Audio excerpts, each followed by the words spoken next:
Hello DB fans! One of the sensations of the Tournament of Power was Kale's transformation. Yes, compared to a regular yellow-haired Super Saiyan, she looked completely different. What we saw in Kale was exactly like Broly in the DBZ movie. Her post-transformation appearance, the cause of the transformation, and even her psychological patterns. But was what happened to Kale a legendary Super Saiyan?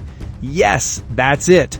What's the basis for this statement? Stay tuned to DB Info.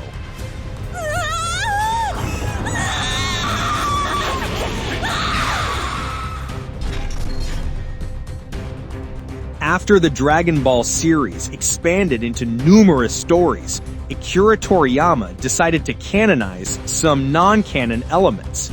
He even didn't hesitate to change the plot of the old story into a new one. For example, Goku's dispatch to Earth.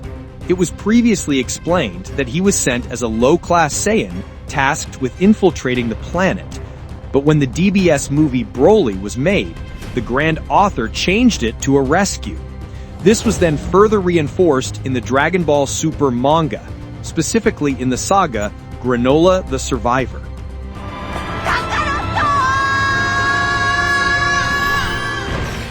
The last thing Akira Toriyama canonized before his death was Super Saiyan 4.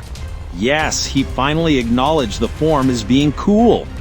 But unfortunately, that was also the last thing he could do, because after that, he passed away. So, this is where we see what happened to Kale. I came for one strong ally, but it seems I've stumbled upon another.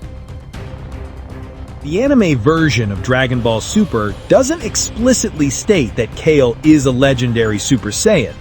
There were only a few questions from Vegeta.